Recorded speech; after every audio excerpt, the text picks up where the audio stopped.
সেই বিএনপি 26 নির্বাচনের পরে প্রতারণার আশ্রয় যখন দেয় তখন আমাদেরকে ভাবতে হয় বিএনপির এমপিরা যারা আছেন তারা ইতিমধ্যে তারা বাংলাদেশের আইন ভঙ্গ করেছেন। আমরা 24 আগে পর্যন্ত ফেসিবাদকে আমরা মোকাবেলা করেছি, কিন্তু 26 নির্বাচনের পরে আমাদেরকে প্রতারণাকে মোকাবেলা করতে হচ্ছে।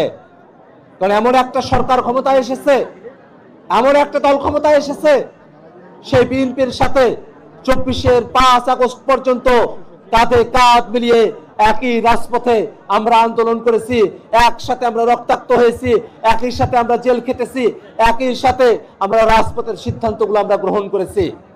এই কারণে যে বিএনপির সাথে 24 আন্দোলন, 24 অভ্যুত্থান, 24 পরবর্তী প্রত্যেকটা আন্দোলন সংগ্রামে আমরা একীভূত থেকে আমরা আমাদের রাজপথের সংগ্রামকে পরিচালনা করেছিলাম, সেই বিএনপি 26 নির্বাচনের পরে প্রতারণার আশ্রয় যখন দেয় তখন আমাদেরকে ভাবতে হয় বিএনপির এমপিরা যারা আছেন তারা ইতিমধ্যে তারা বাংলাদেশের আইন ভঙ্গ করেছেন।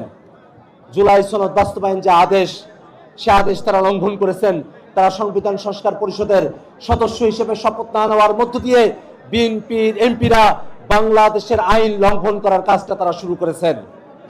সেই সংবিধান সংস্কার এর জন্য যে জুলাই সনদ বাস্তবায়ন করার জন্য যে আদেশ জারি করা হয়েছে, সে আদেশের মধ্যেই বলা আছে সংসদ যেমন করে 30 দিনের মধ্যে বসতে হবে, তেমন করে সংবিধান সংস্কার পরিষদের সভাও 30 দিনের মধ্যে বসতে হবে।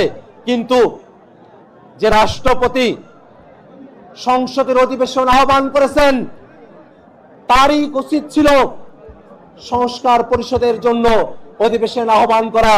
বিএনপি সরকারি দল, তাদের উচিত ছিল সেজন্য পদক্ষেপ গ্রহণ করা, কিন্তু তারা কোনো পদক্ষেপ গ্রহণ করে নাই।